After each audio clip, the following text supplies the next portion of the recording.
Okay. Nothing. This right here. I literally just got here 30 minutes ago. I went to a cigar convention where we was in Vegas.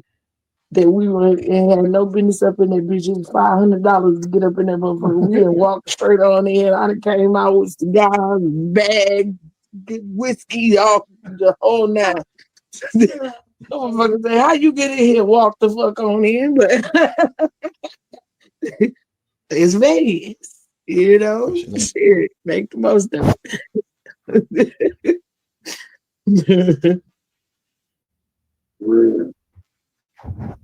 All right, you ready?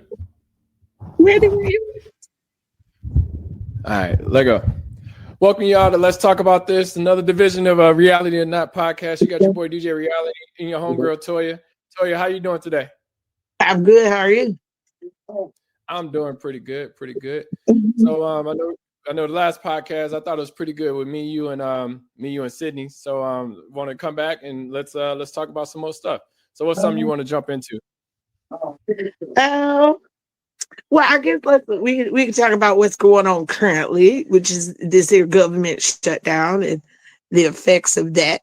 I've seen some interesting comments from people, some way left, some way right. I don't know if a lot of the comments that I've seen or have read, in text, I don't know if a lot of the people are clear on the back text or the back context of why this shutdown has lasted so long. Mm-hmm. And so I think a lot of people, again, I know we had a conversation a couple of weeks ago. We were talking about believing lies over truth and not really wanting to do the research. I think a lot of people are basing some of their opinions on just what other people are saying, but not really keeping up with the politics that are going on behind the scenes and the reasoning why the Democratic Party has been holding out. At the end of the day, there is more context to why they're stalling out. And I'm not sure people are looking at the bigger picture. And I think that could be to all of our detriment, just in general. I was digging a little deeper into it, and I'm glad you mentioned that. And sometimes we're like, I hate when we're like sheep and we just follow whatever is out there because, I didn't realize, people like even within the military, they're not getting paid and they're still doing stuff. I didn't realize it had that impact. And I'm like, so I'm starting to delve deeper and deeper and deeper, just doing my own research. Because sometimes, as you said, sometimes people will like you say something, and don't get me wrong, I'm not saying that you're not saying something right or something wrong, but we don't go and look and see for ourselves rather than we don't read, that's honestly, we don't. And granted, I can say honestly, I don't watch the news anymore because I'm so used to it being tied to, I guess, older folks. So, and I'm saying that like, my mom used to watch the news, so I don't watch the news, but it's not like I don't follow the news. I know a lot of what's going on, but understanding everything that is being impacted from this is very important. I don't, and you mentioned it, but I don't think a lot of people are looking at it at that angle. I agree. Some of the stuff that I've seen posted and just some of the comments that people have had, and this is just my personal opinion, seem a little ill thought out. And then again, it could be because of their own political beliefs. They may really believe that. I don't think that trying to put a consequence on one class of people by stating or assuming that only one class of people are going to be affected or should be affected is fair. I know there's been some comments about, okay, the food stamp thing and this, that, and the third, and people shouldn't, need to be on food stamps or shouldn't get it for as long or whatever the situation may be. But I don't think it's fair to say that or lump everybody into the same circumstance. Whereas, my household may not need, food assistance. But could I say I could benefit from it? Absolutely. The cost of food and the cost of regular bills are rising. Yeah. It's just the reality. It's a fact. And for some households, even with two incomes, if you're not over the national, what they consider to be, moderate income status, you may be struggling in that area. But then I don't think it's fair to say that somebody who's a single parent who may be working or may not shouldn't have the right to at least feed their children or feed themselves when we live in a country of good and plenty. I've over the years I've always heard of America being referred to as the country of good. We have a plethora or bountiful amounts of things. I can remember back a few years ago, maybe some 10, 15 years ago, when dumpster diving and things of that nature was like a big thing. And these green conservative people, I didn't forgot what name they used to go by. What's dumpster diving? What's dumpster when they diving? would go to like certain grocery stores or different restaurants, and they would go through the trash and recover food that they had considered to be waste. But then others would consider to still be edible, usable, able to be, even rationed to maybe homeless people or shelters or things of that nature. And they were talking about the amount of waste and the amount of food that gets thrown away in the United States on a daily, whereas some countries wouldn't have access to that amount of food, probably ever, not to the extent of the amount that was being thrown away. So when I say to be selfish or to be like, you don't want to help somebody feed themselves or feed their family, I think that's a little selfish and one-sided, because we don't always know the backstory. We don't always know the context of why somebody would be receiving some assistance. I think that it was stated that they were kind of targeting some Democratic states and some Democratic policies to target a certain class of people, primarily people of brown color. And I include, Mexican, Latino, and African American in that class, and refugees, people that have come to the country looking for, asylum and things of that nature. But to assume these were the only people that were benefiting off of government assistance, I think is kind of it's not even true. Ill-informed. No, it's not even true. I mean, I looked up something and it said that, and correct me if I'm wrong, but what I looked up, it had mentioned that public assistance is used more it's more of them, but or as a number wise is used more from white Americans than it is than any. So it's just tricky. Like, I mean, you brought up a great point, and I'm glad you said it. You said that people watching what other people are doing and not really understanding what they're like. You don't know people's circumstances. That's why I try to help where I can, but I try not. Like if you say, hey, I don't need to know. I don't need to know the why. You say, hey, look, I need some help with this. I'm like, okay, cool. How can I help? I'm looking at that. Like, I don't feel like most people would come to me. I don't need your reasoning behind it. I see that you need help. Let me help. But say, for instance, with food stamps or SNAP or whatever, it's like, yes, SNAP or food stamps, what I'm saying? But I don't ever want to qualify to be able to get food stamps. And I don't think most people do. I think most people are in the mentality of, hey, I work, hey, I got to do da da da. I mean, because if you can you imagine you only I'm looking at it from, say, for instance, $500 of food stamps or something like that per month or something like that. You're only getting $500. You're not really getting home assistance. Or if you are, like, it's just like, I don't ever want to be in a position where I have to have somebody help me out to pay my, I mean, I would love for somebody to pay my bills, but I don't ever want to be in a situation where I have to lean on that to be able to do that. And I remember back in the day, it used to be this whole negative stereotype that women are just having kids to get more food stamps or get more child support and stuff like that. And that's it's a terrible mentality to have. Like, people are having kids for whatever reasons and they're building families, and I can't be there to judge on why they're building a family. They wanted to do it. That's on them.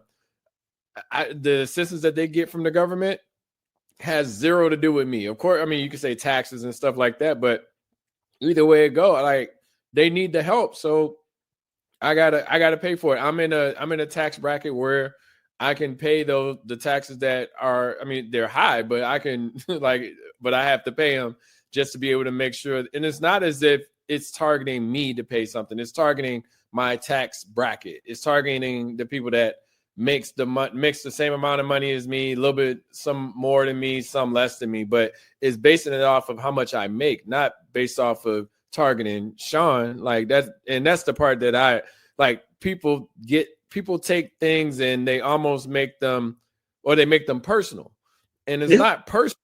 You know, like, hell, if you get food stamps, shit, get them. Shoot, like, if you don't, then hey, get the money, whatever you can. My goal is to not ever.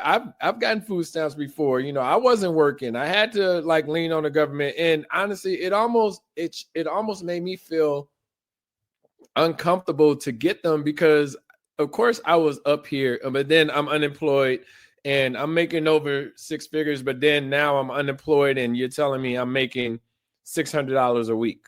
You know, it's like, my mortgage is $2,400. So $600 a week, and I'm trying to eat and blah, blah, blah. Like, that's literally my and mind you, that's not even with taxes. So just know, like, from going from here to here, like, not working can impact someone where they need assistance. I've received food stamps before, and I'm not ashamed of it. I was before, and I was ashamed of it when I was a kid. I was like, I had to go to the store with the book and spend food stamps, and I was like, oh God, you know, and I had the cheese, and you know, everybody didn't think that, you know, like, people would say things and stuff like that, but you know, that was how we lived. It's like, they made good ass grilled cheese sandwiches. I don't know, like, I'm just living as a child, and that's a part of the, you know, that's one of the, we ain't got to jump into it. We can still stick on the government, but that's one of the topics too. Is like, yeah, I grew up within not necessarily dysfunction, but I feel like it was a little bit blended on the way that I ended up,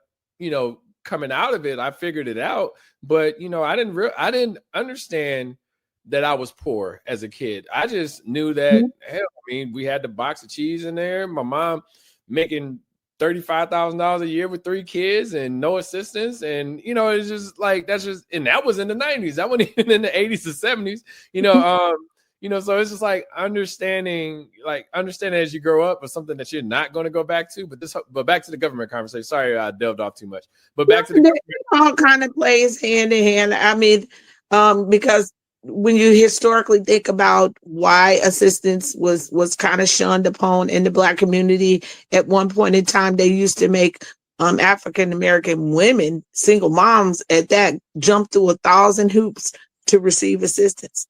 There couldn't be a man in the home. You could make a certain amount of money. You couldn't own things. They would come and do inspections on your home to see what you had in there, if it was things of value, you know, to try to make sure you weren't scamming. But a lot of people grew up in a generation where that assistance helped keep the family fed. And I guess this is where my conundrum with the catch-22 with abortion. I'm one of those people that I just believe that whatever your circumstances is, that's for you to decide. I'm not pro anything. I understand that circumstances happen, but when you promote take the option away from a person being able to decide, I don't want to bring a child into poverty. Mm-hmm. I don't want to bring a child into a home where I can't afford to have them there. And Mm-hmm. then for you to then say, you have to keep this child, or you have no other option but to have this child, but then we're not going to assist you. How does this work in 2025 with the cost of living being what it is? So does the mother raise the child? How? How does she go somewhere and provide and work and put in 80 hours somewhere, pay for childcare? Rent has skyrocketed. Housing is just ridiculous. Buy groceries. Lord forbid if you have a vehicle, put gas in the car, clothe them. How do you do this on an income medium of less than $30,000 a year? How do you make that happen without some help? How You do didn't you even bring make it. that You didn't even happen? bring up daycare. Daycare is Yeah, that's what I'm is saying. not a. How do you do this with an income medium under $50,000? Under, Mm-hmm. because you got to think the cost of living in each state and the different parts of the country differs, but the cost of living in those areas differ. I could maybe live in California and work a job and get paid $25 an hour, but my rent is $4,500 a month. Oh, you can't even live there. Exactly. California. You know what I'm saying? When you say to somebody, oh, you make $25 an hour. Okay, I make $25 an hour, but my rent is $4,500. That doesn't include the utilities. That doesn't include putting food in here. That doesn't include the extra amenities of life, just literally having a quality of life, being able maybe to go buy yourself an outfit. Now let's throw 4 or 5 kids in there in 2025. In 2025, I'm going to be clear about what I'm talking about in time and era and space and what we're looking at as far as the cost of living. How does that work?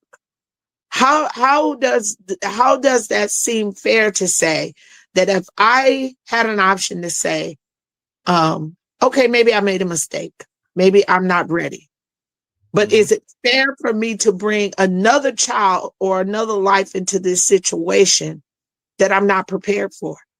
Okay, and then they throw in the argument, okay, well, you could put them in up for adoption. How many are being adopted that go past 3 or 4 or 5 years old? So now they're in the system. And again, now the government is supporting them.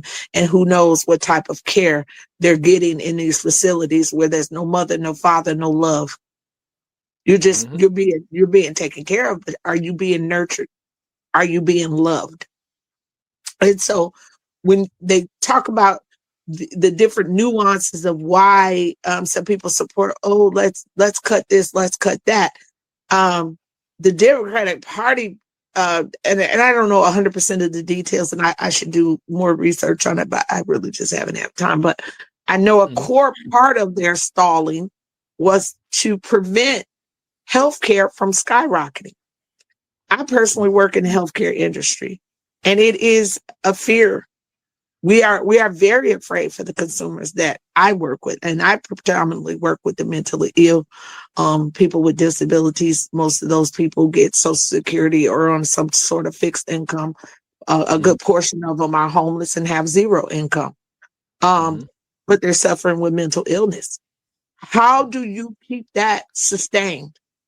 How do you keep those people at least able to get medication and to be seen by a doctor so that their challenges don't overwhelm them to the point where crime increases, homelessness increases?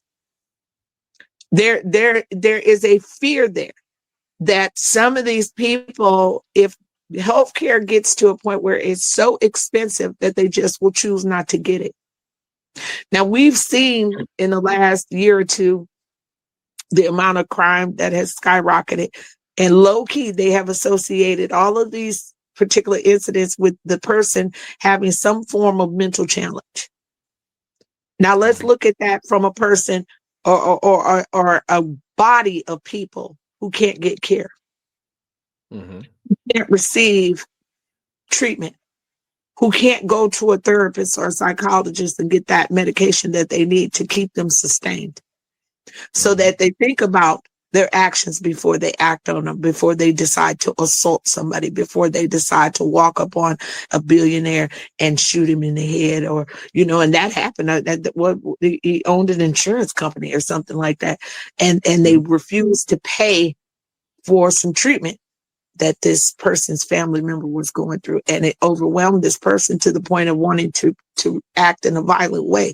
So now what if we have an increase of that? Yeah. Since when did having healthcare become big business with deciding to help keep you alive? With doctors choosing to take care of people and not take care of people.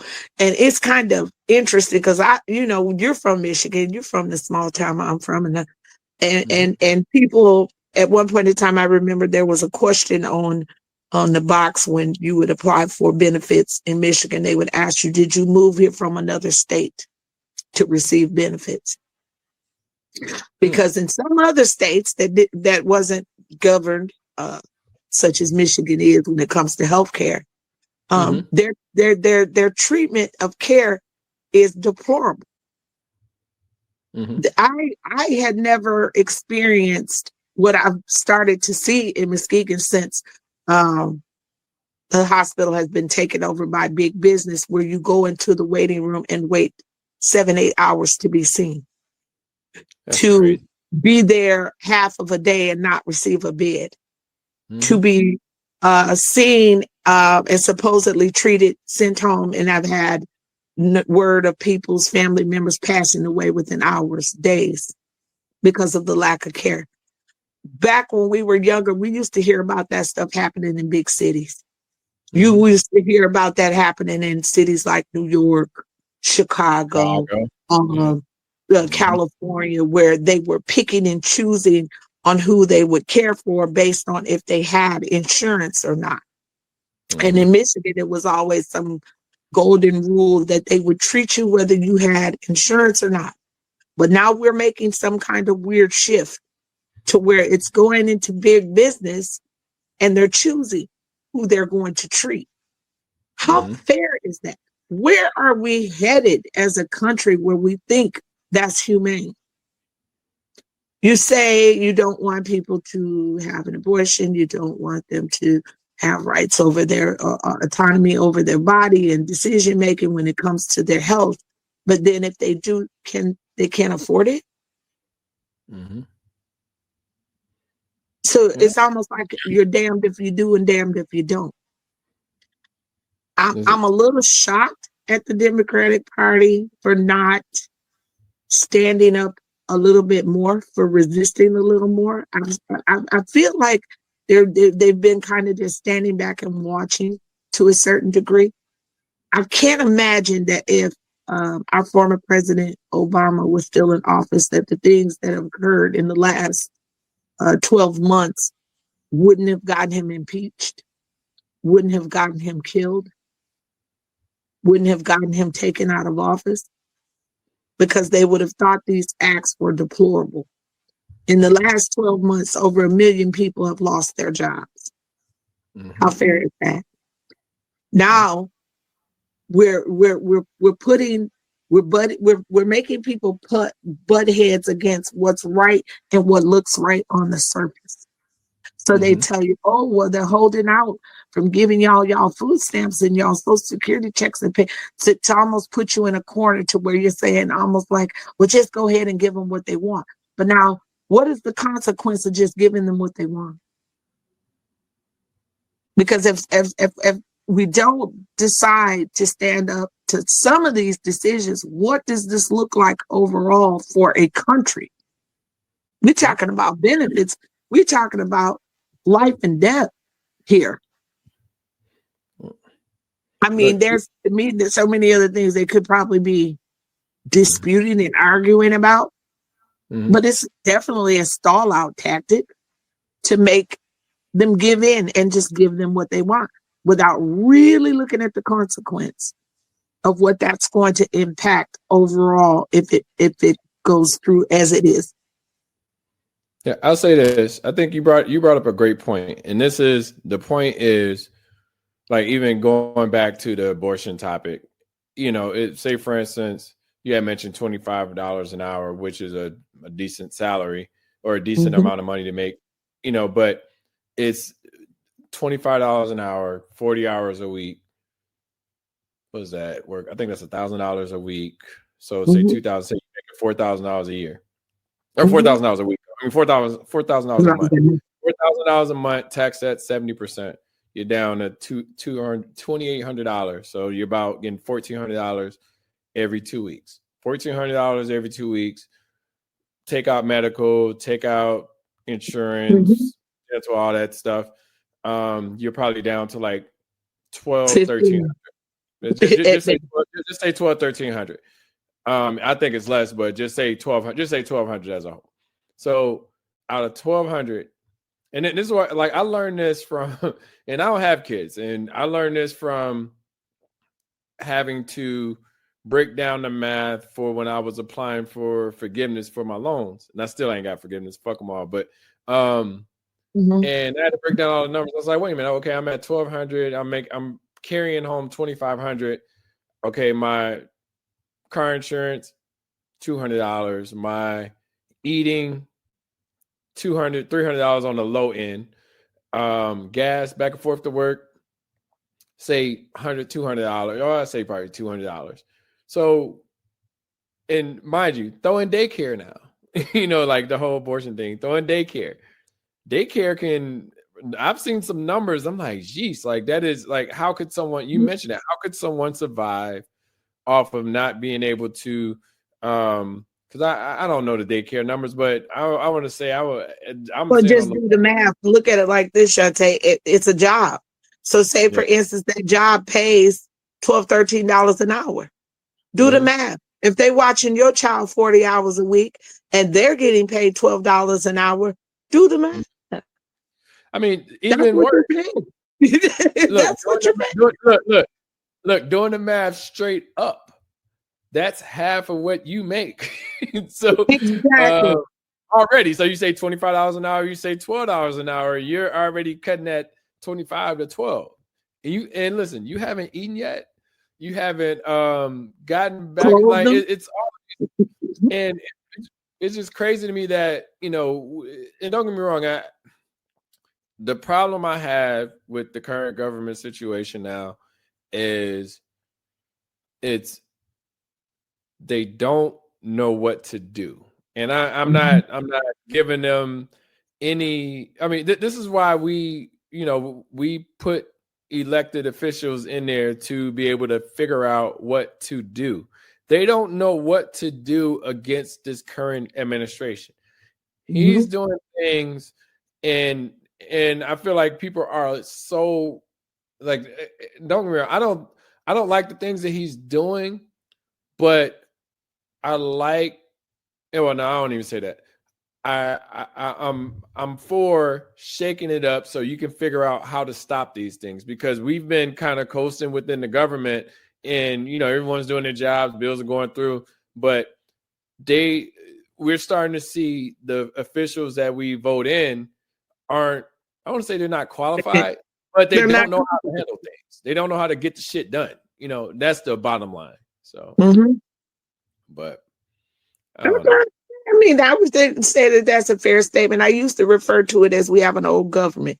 Some of those positions between Congress and Senate are like lifelong positions. But then you have to think about it. Some of them people that's sitting in them desks are 70, 80 years old. Think about what era they grew up in. And that was to keep the mindset of the good old boys type mindset intact. So we'll give you longevity and lifetimes. Sometimes every now and again, I'll watch C-SPAN or watch some kind of session that's going on, and they'll pan around the room and you see some of them old people in their sleep, barely paying attention. But listen, and even the younger and you can't get them out of it. No, because now we've just made it so much easier to what I used to refer to as cut and paste. I got the job, and you said it wonderfully with the competency factor. Don't know how to do it. How do you get trained for a job that somebody been had for 78 years, other than them passing on their mentality to you? Yeah.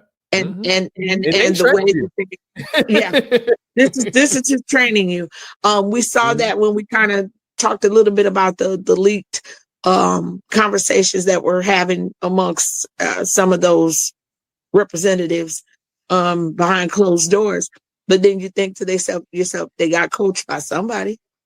Somewhere Yeah. along the way, the behavior was condoned because this just didn't start from nowhere.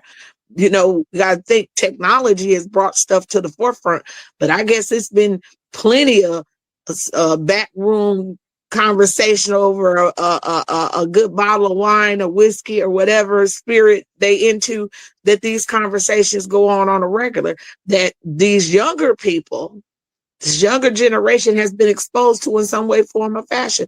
Because you think about how you were in a fraternity, and you know how it is when you get courted and they seek you out and they bring you into the special meetings and they tell you the special rules and all the things. Mm-hmm. Clearly, it's still happening. And that's to keep the mindset intact. And it's sad that this administration has found a way to tap into it and use it to their advantage. So now is where we as a community, and I say that Black, Brown, LGBT, Asian American communities, where we have gotten to a place of complacency and comfort, that we have condoned not paying attention to what's happening right in front of our face.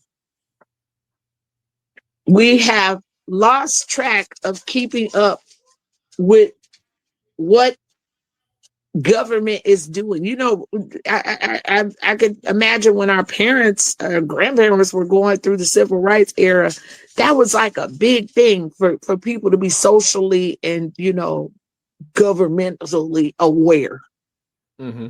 of what was going on and why decisions were being made. We just got so comfortable, as you stated before, with just things kind of just being complacent.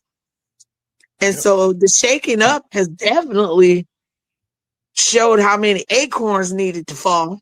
No, listen, it's always interesting. Like, and this is one thing and we'll jump to the next topic. One thing that I never cared for, and don't get me wrong, I believe in marching, and I believe in, but at the same time, how do a march now doesn't have the same impact as a march in 1959 or 1964, only because, and I'm saying that because you look at what was going on back then, it was like we were literally marching for equal rights. Now it's almost like, okay, let's sign up for the march because we believe Black Lives Matter. Da, da, da. Cool. I'll go and support that, but it's like it still has to get bigger than that. It has to get engaging within, because you know politics are just kind of it's like you get in, now you got to figure out how to get around the red tape. But we need people in there that's pushing past the red tape to be able to get things done. And like we said earlier, that people are so comfortable in these positions now, and that's why I like the discomfort that's happening, but I don't like the impact that it's having on our people. Exactly. So, but let me ask you this question. People definitely could get more aware. That would help. As you stated before, back then people were aware, and I think that we just need to get a little bit back more aware and accountability. I guess that's the right word.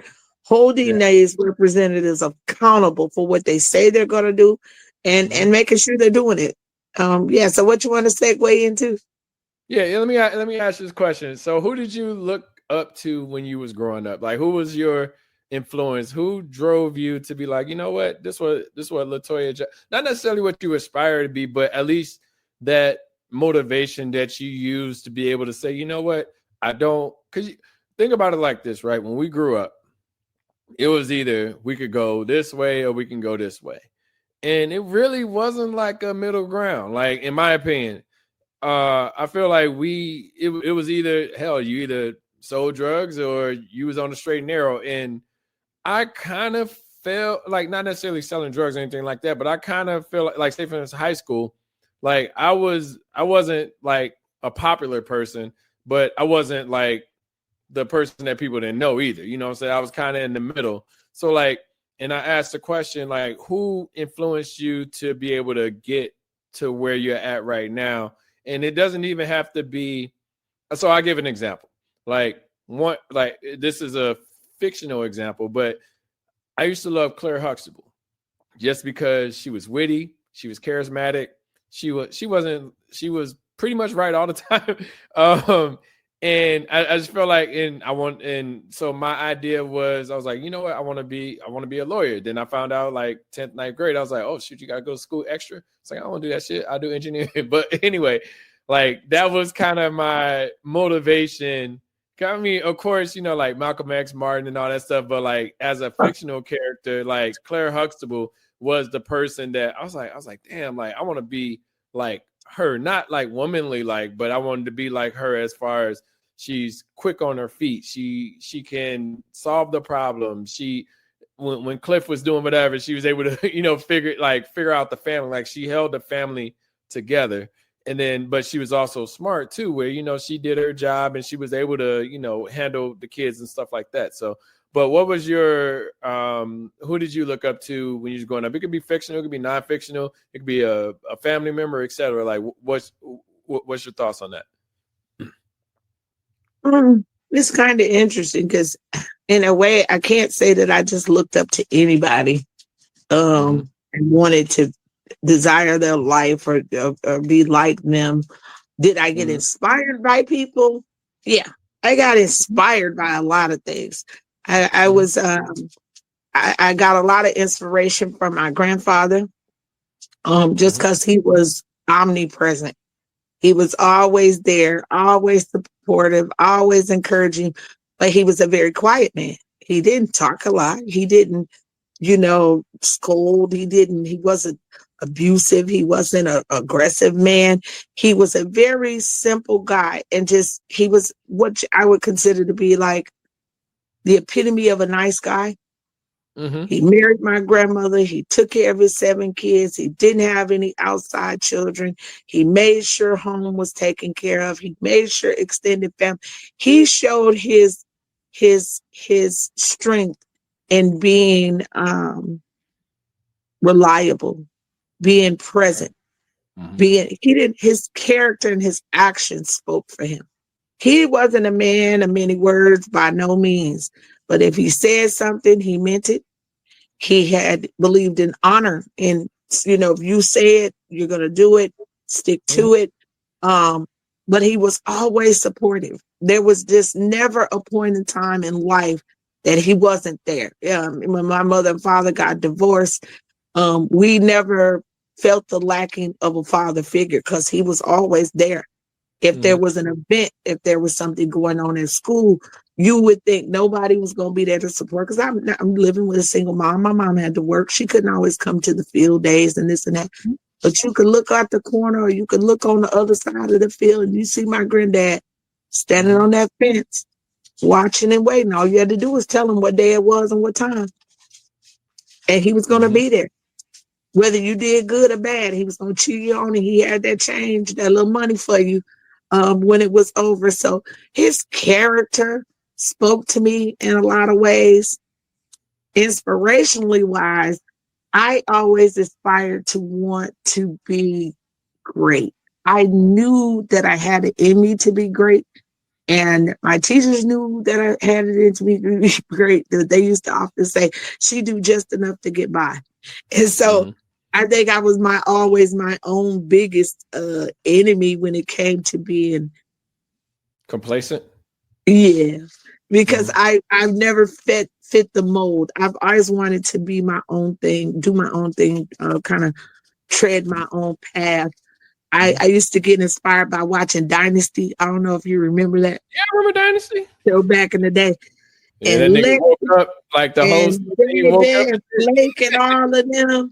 I used to say to myself, now I want that life. I want to walk around with a fur coat on, and I want to carry the briefcase, and I want to have the big house. And when I was younger, I used to like to look at Victorian magazines, and I used to tell my mom, I'm going to get me a big house, and I want a Victorian style house, and I want a tub with the bear claws. and the Mhm. gold tips, and those things just inspired me. But I can't say that there was ever one person that I just looked up to want to emulate or be like, because I always thought I was great. I knew I Mhm. had it in me to be great. That's the cockiness in me. I Mhm. often refer to it as the Capricorn in me. But Um, it's not just cocky. It's confidence. Like yeah, that. I've always kind of just did my own thing, and I never really cared what other people had going on. I set my own style. I did my own trends. I kind of live my life in a sense that I'm gonna do what Toya want to do, and that's good, bad, or indifferent. I've had some great experiences. I've had some not so great experiences, but I've often said that, you either learn from it, grow from it, and you move on. Mhm. Some of the things that I've done in my life have inspired me to want to do better. Mhm. The steadfast in me has always allowed me to do better. I Mhm. always, I'll make one benchmark, and I ain't even satisfied with staying there too long before, in my own mind, I've set another goal, another challenge for myself. So, a lot of the things that inspired me when I was young, I've achieved those things. I Mhm. bought the cars. I've traveled. I own a home. You Mhm. know, I have a job that pays decent. I have the children. They have their own way of making their way through life, but they're safe. They good. They never been in no trouble. They never been in no jail. They never, they don't really do that weed. Oh Lord, when it became legal. But as far as heavy drugs, they don't drink alcohol. I don't have a whole lot of things in my life that I'm disappointed about. Because I kind of set my own benchmark. Yeah. So I hope that that's inspirational to somebody else, maybe looking from afar, Mhm. to be like, I don't want to necessarily be like her, but I want to have the tenacity, the drive, the steadfastness to kind of check off some marks in life. So hopefully that kind of answers the question. But there No, was it just does. never a whole lot of people that I just looked up to and was like, oh, I want to be like Blake. No, I don't. Mhm. I don't want to be. I don't want to be. I want to be like Toya, but I want to be great. I want to have that life, but I don't want to be like him to get it or her to get it. You know what I'm saying? I give you three people. My mom, Brian Clancy, my cousin, Mhm. and me. And when I say my mom, like her work ethic Yes. is like driven in me. It like I will work till the end to be able to get whatever I'm trying. Like my mom will work doubles, then come to my grandma's house, um, and then I mean, it was like she was making sure that we were taken care of, but she was making sure that financially she was trying to figure things out being a single mom. Like my mom bust her at like I give you all I give you all of the bad stories of her annoying me or getting on my nerves, but she's the one that like she was the reason why I would work even if I wasn't making the money at the time I should have been making. I'm working double shifts just to make sure that my family is taken care of, Mhm. we good and all that stuff. And she would find a way to. She's the only person that could touch my nerve too. Like literally everybody Mhm. else, I'm just like, whatever. I can bypass y'all, but the mom, like, she the one that will touch my nerve. But at the same time, if I need anything from her, she got me, and that's why I try to hand that down to my nephews and nieces and stuff like that. That anything they need, I will figure out how to get it working, not working, etc. Brian, Mhm. Brian, like me and Brian the same, well, we all same class, but Brian always like me and like Brian used to stay across the alley from me. I didn't even know Brian was my cousin until like maybe first, second grade. I can't remember. Like I think he knows the math a little bit better than me, but we was friends before we knew that we were cousins. And we hung out, we played Nintendo, we did all other things. But then Brian's drop. Like Brian was the dude that was selling candy in elementary. You know what I'm saying? He was Mhm. that dude. I'm like, okay, he works hard. Okay, cool. Well, he got his candy hustle. Okay, I get my paper route hustle. Now I'm over here slinging fucking the Chronicle like 2 paper routes and shit like that. You know, he got me my job at McDonald's. You know, like I had 2 first jobs. I worked at McDonald's and I worked at this camping, and I got him the job at the camping thing. So it's kind of like we kind of went back and forth, but Brian always had that drive and that hustle. Brian started DJing, you know, in high school. I started DJing in college. You know, it's like, and it wasn't like directly, hey, look, I'm biting what you're doing. It's like, well, no, I've always wanted to DJ, and you made it look easier. Not easier, but you made it look more attainable for me to do something like that. So then I went on and pivoted and started doing it in college. So it's like always it wasn't necessarily a competition between me. Hell, Brian had a Cherokee like in high school. He was like, he bought it with his own money. It wasn't like his mom bought it or anything like that, or his pops or my uncle, whatever, bought it, whatever. So it was kind of like dope, you know what I'm saying, just to see his drive. So I was pushed, like I almost went to, it used to be GMI or Kettering, you know what I'm saying? I almost went to school because he went to that school, and I decided to go to Michigan State. Great decision. But all of it said, like, he was the one that, you know, side by side that I was inspired by, you know. But then say for instance, me, I'm very similar to you. I'm gonna do it my way. You know, you said bad, or you said good, bad, and different. I'm going to make it mine. You know what I'm saying? I am going to, but I know that I have to pay for it. Nobody else, like as soon as I got out of my mom's house, it wasn't like fuck you, mom, or anything like that. But it was like, okay, I'm an adult. You could say whatever. Like I remember one time I went home and Eddie came. We used to try to coordinate the times that we'd go home. He was at Grand Valley. I was in Michigan State. And you know, she was just like, and I was like, hey, I'm about to go by Eddie's house. Da, da, da. She was like, oh, you ain't about to take no car over here. I was like, okay, cool. Eddie, can you come get me? Boom. Eddie came and got me, went over to Eddie's house. Me, Eddie, Feek was out chilling. You know what I'm saying? At Eddie's house doing nothing, just chilling in the basement, listening to music and stuff. So I'm saying all that to say, once I know I learned as I was going along within my path, but I created my path. And, you know, for me, I remember when I started DJing, I just went and bought some equipment. I took my loan money from school, and then I was like, well, I just pay my rent out of pocket for this semester, but I'll go ahead and buy some equipment. You know, my mom was like, yo, why are you buying this equipment? You spending this money? Da, da, da. I was like, I got this. I'm cool. I'm going to figure it out. I was like, I just got to eat less, and I'll start learning how to DJ. Started 97 and been going to this day. You know what I'm saying? You know, now she borrows money from me off of DJing, you know, not even off of my corporate shit, because I had DJed professionally like for a long period of time. Now I just do it as, you know, kind of the side thing.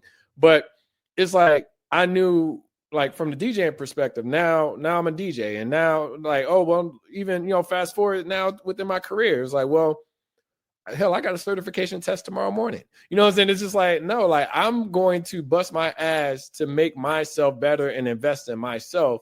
And no one and like I said, I'm not doing it, quote unquote, by myself, but I'm focused on my own. I have people all the time, and I tell people, like, listen, in life, when you do things, it's going to be 50% of people telling you not to do it. It's going to be 50% of people telling you to do it. So, and don't worry about how they feel about you. Just do it. Because the thing is, they go hate, they go love, no matter what. If you end up passing this certification, like I said, I got it tomorrow morning, you end up passing this certification, you know, throw me an extra 20,000 on the salary that y'all trying to get me out here. I know what this position, or I know what this certification gets me. You know what I'm saying? But that's investing in myself. I can pay $200, $300 for a certification. I'm investing $300 and the certification gets me an extra 20. You do the math. Hell, if I fail the certification tomorrow and I take it again, that's another 300 bumped up, $600. I get an extra 20,000. Do the math. Like I'm still going to, I can take the test 5 times and then eventually pass, and still my return on investment is that much better. But I'm saying I invest in myself, you know, where I feel like, and this is one thing I want to get across to a lot of people. If you want to do something, then do it. Invest in yourself. Don't list, like people will always find and I say this as in, people will put themselves in your shoes on a way that you think about, on the way that they think about something. So their self-doubts already are going to hurt you if you're taking their advice and just going with it. Because most of the time people are going to like, oh no, maybe you should study a little bit more. Maybe you should look at that next year. That's one thing we never get back is time. It's like, no, go ahead and do the things that you want to do. I'm at the tender age of 48 where I'm like, okay, nah, I want this now. I'm gonna figure it out. You know what I'm saying? Like, hell, I give it last example. We jump into the next topic. I don't want to long-wind the conversation, but I had an offer for a job last Monday, and I got the offer. I countered them. I was like, no, I need to have this in the offer in order for me to take it. They refused, said no, blah, blah, blah. Mind you, I'm not working right now. Mm-hmm. So I'm missing out on that money that I'm able to get just because I countered offer. But I'm getting what I want, right? So I interviewed for another position on Tuesday. Got the offer for that job on Friday. $30,000 more, $25,000, $27,000, something like that. Almost $30,000 more than the position on Monday. Mm-hmm. I could have taken the position as is from the Monday job, you know, but that wasn't what I wanted. I was like, okay, y'all go give me exactly. I mean, not exactly, but I was like, let's negotiate. Let's figure this out. You know, like I got to get, the number has to make sense to me, you know, and they couldn't get to that, and that's fine. Of course, I was down. I'm like, oh God, I can really use some income to come in right now. But turn around Friday, 27,000 more on the job.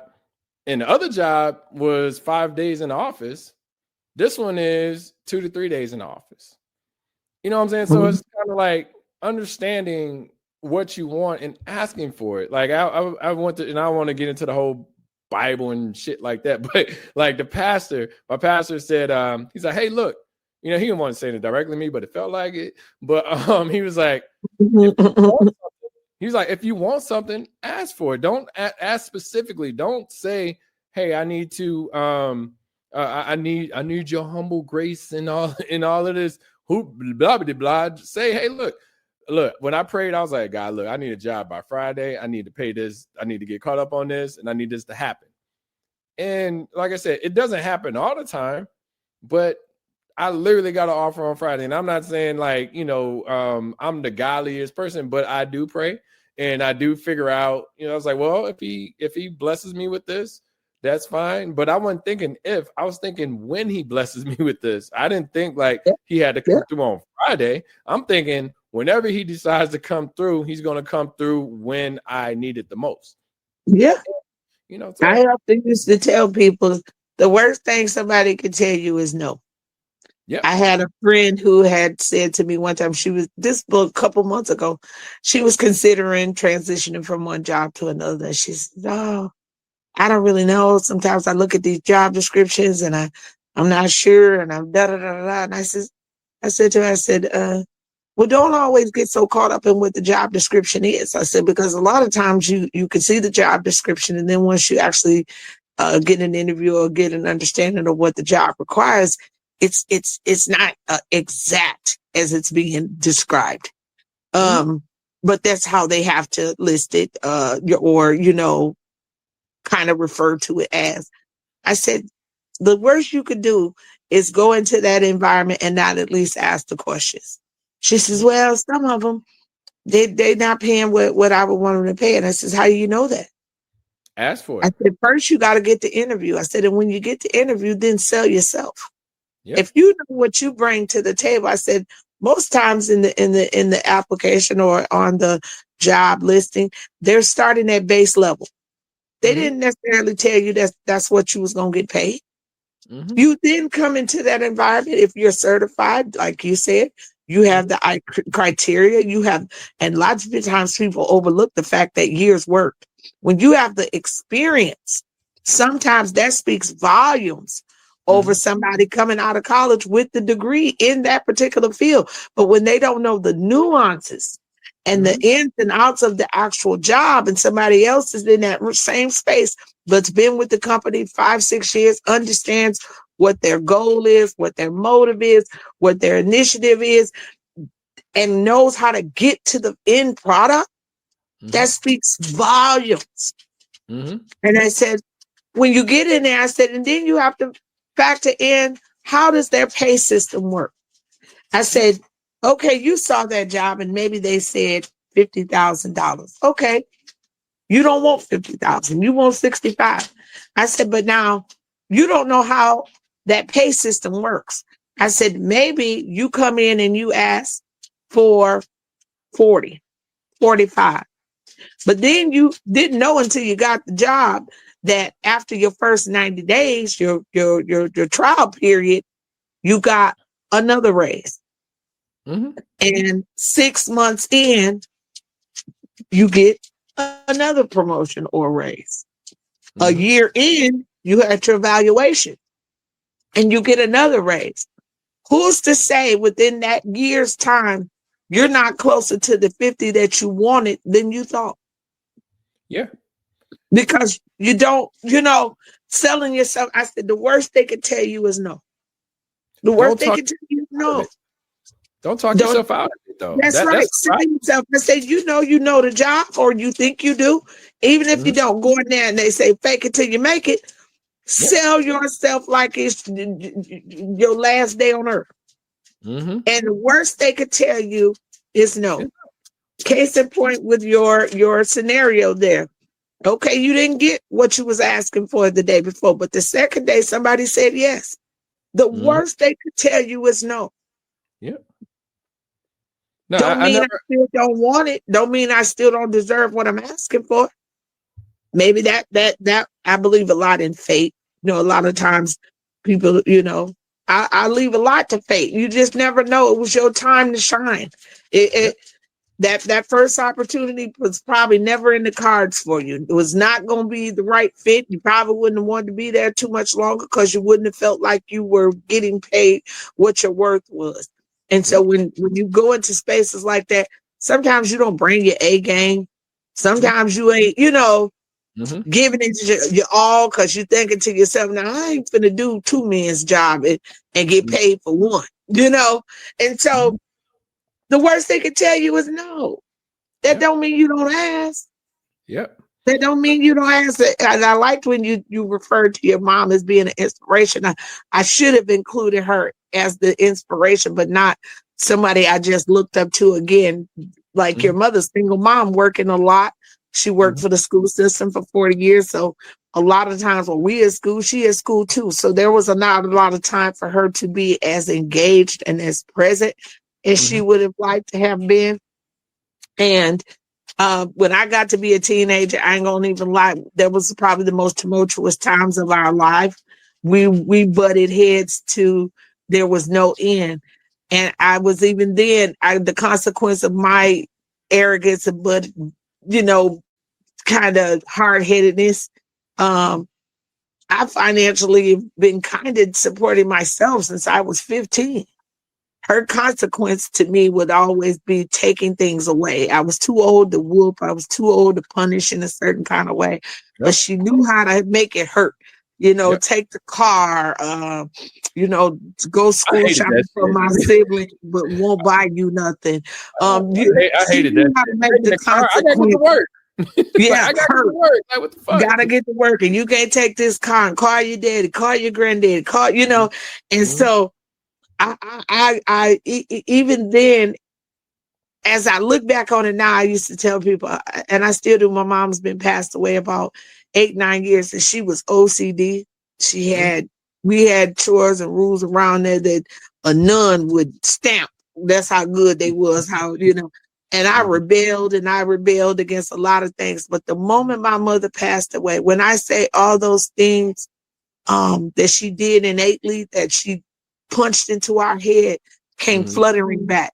It was always, right on how to do something, how to stay. She was very studious with paying bills and on time with, making sure you be on time and you be present and you pay your bills and, you keep track of your money. You have a bank account. There were certain things that and as a kid, you'd be like, oh, she don't know what she talking about, blah, blah, blah, blah, blah. Soon as I got to that age of being on my own, because when I went away to college, she didn't even know I was going. I was doing things when I was a teenager I'm not necessarily proud of, but I was getting money. And I took my own money. And I woke her up one morning and was like, can you give me a ride to the bus station? She said, where you going? I said, to school. So she had no idea my own goals, my own tenacity. Actually, my friends didn't know I was leaving either. I hung out with them all night long and didn't tell none of them that I was going away to college the next day. And I just left. Yeah. It was, the best decision I could have made for my life. But the tenacity in me was like, I'm going to make it happen. Yeah, you made the decision. That's dope. Yeah. Like I said, the mom, like, it's weird how, like, I like the, it's funny. It's when I have conversations, I'll probably talk about my mom somewhere within them conversations the most. And I can talk about, she's the one, she can annoy me, but she's the one that, right, wrong, indifferent. Like, she's the one that drove me most of the way, like, even, from DJing. Like, oh God, I was like, I can't buy no DJ equipment and I can't spin records. It's like, like they would be the ones the hardest to please. No matter what good thing you do, it's always one more thing you could have done better. That was kind of like our attitude with each other. You could have went up that. Well, why you didn't do it this way? Why did you didn't do it? And I'm like, but I did it. What is you talking about? Look, I asked my mom the other day. I was like, because we were talking about the the job that didn't come to fruition, and I was like, Ma, how much money you think I make? It's like, what do you think? I'm just out here just accepting anything just because it's a job? I was like, no, like, and it was just an interesting conversation. She's like, well. And she doesn't do this that often. I need to have these conversations more with my sisters and my nephew and stuff like that, because they have the relationship that they have, or they have a similar relationship that I have with my mom, but not, I want to say I'm close or anything like that. But she was like, well, you know what you're doing and you go figure it out. And I was like, I ain't never heard this shit before. Like, where did this old wise mom revelation come from? But it like, cause she's done that several, I don't know if it's within the older age or whatever, but she's done that several times. Like, it was a time where I was talking to her and she was like, I'm sorry. And I was like, only one time ever. And that was the time, like, that was like, maybe that was within the past 6 months where I heard, I'm sorry. And I'm like, damn, like, okay, she's getting a little older, because I have never heard of Mama, like you said, the accountability thing earlier within the conversation. I have never heard her say, I messed up. And that's where I the things that I wanted to hear, I automatically inject those into who I am as a person. So, I mean, whether it's positive or negative, I still do the things that make, like, whenever I'm talking to somebody and I'm wrong, like, my bad. Yeah. So how do we fix it? My mom, prior to passing away, when you just said that about the accountability thing, she had to have a surgery this a few months before she passed away. And she was making these statements, you know how they do when they get ready to go to surgery. And she was talking to me and my siblings, and she looks at me and she says, and you're my child that'll get it done. I never have to worry about you getting it done. If something needs to be done, you're going to get it done. And for the first time, and I think it felt like maybe ever, I'm going to drop the phone and say ever, it was like she was saying, I see you and I've always saw you. And I know that you're going to get it done no matter what it is, because my personality has always been very kind of combative. I'm going to go against the grain, but I get it done. And for her to know that in me and knew that. And then before saying it shortly before she passed, that always has stuck with me since she's passed away, that she did know. And as a mom, and I know you don't have children yet, but as a mom, the one thing I do say is, you know your kids. You know them. I got two, and I can tell you that they personalities like night and day. I can tell you if somebody else described my kids to me, I can tell you which one of them did it. Because if nothing else, as a parent, as an intuitive parent, a present parent, meaning they may not be always around, but they watching. You know your children. She know what you're capable of. She know what kind of stock you come from. And even if she don't never tell you, I bet she bragging to a friend. My son, my mom called me on FaceTime. My Look, son, called me on FaceTime. in your neighborhood around this town, you probably a millionaire. Let her tell it. And my son, because sometimes we don't always know how to show or express our admiration for our children or how proud we are to them directly, because again, we know them. Just like I know what good in you, I know what bad in you. I tell my kids all the time, don't lie to me. Tell me first before anybody can tell me something, because I'm the only one on this earth, right, wrong, or indifferent. Gonna be there with you. Gonna try to do. I might can't get you out of jail, but I can keep you from getting life. You know what I'm saying? So tell me, because I'm gonna know you're lying. I'm gonna know. If we got to stand on that lie, then we're gonna rock it to the bitter end. I might not put up this house, but we sure gonna get a lawyer to try to keep you from getting the death penalty. I think all the commissary in the world. So yeah, you take that as a nod. And as I say, this is just me speaking to you as a mother of a son. She see you. She never said she see you. She's very much aware of what you're capable of. And I take that and I run with it, because I like I said, that moment when that conversation happened, my mother passed away like 2 months after that. But the fact that she said it in her right mind, prior to that happening, and allowing me to know that she saw me, and I may have been her most hard to deal with child. She was proud of me. You know what I'm saying? Because I checked off a lot of boxes. I bought my home when I was 26 years old. I mean, but she knew you was on your shit, which is dope. She know that I'm on my shit. If ain't nobody gonna get it done, she's gonna get it done. So no, that's always important. I always tell people, like, it's these little moments, and I'm glad you was able to get that from your mom, because there's, you want to feel like you got, like, it's because she's always been in the corner, but it's always good when it's almost what's the word? I'm gonna say justified, but like I called her on Friday. I was like, guess what I got?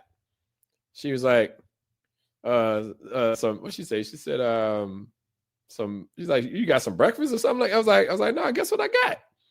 And she was like, all right, I'm tired of guess. I was like, I got a job, she was like, I knew you was going to, you know what I'm saying? So it's kind of like, it's always good to, help them understand, like, because my mom, she worked at the prison for 25, 30 years, you know what I'm saying? So they always used to, they're used to you work for a place for a long time and go from there. But like this climate, it's almost impossible within engineering in general to stay with a company longer than 5 or 10 years, because there's always corporate cuts and all these different reasons. So she don't understand why I move from company to company, but I'm getting more and more money. I'm like, well, no, that's kind of like the nature of the game. But all that being said, I love the fact that I was able to be able to say, oh no, I got a job, and just had that, hear her joy and stuff like that. So and share that. Yeah. And have her be proud too, to ask all the questions. Well, how much you gonna be making? Where you gonna be working at? Who you gonna be working for, boy? Look, I had to break it down. Like, and that's the conversation. I was like, "Ma, how much do you really think I make? Like, do you think I'm just out here just trying to?" I was like, "No." I was like, because we had this conversation about the house when, because what I do contract work. So within the contract, my contract ended in August, and I had the surgery in September. And so after the surgery, after I recover, I'm back to looking for jobs and stuff like that. But she was like, "Well, I can help you out with your mortgage." And I was like, "I know you can't." Like, it's like my mortgage. I was like, my mortgage is $2,400. I was like, your mortgage or whatever you pay on taxes now because the house is paid off. Even when she had a mortgage, her mortgage was like $400. I was like, there's no way in hell like your salary or what you make is gonna be able to compensate for this high ass house that I live in. And I love my house.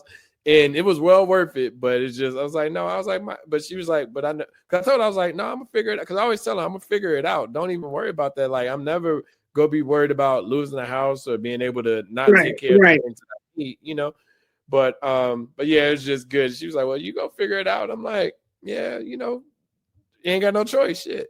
So, yeah, it's life. Say yep. don't make you. I mean, key make you stronger. So you gotta figure it out.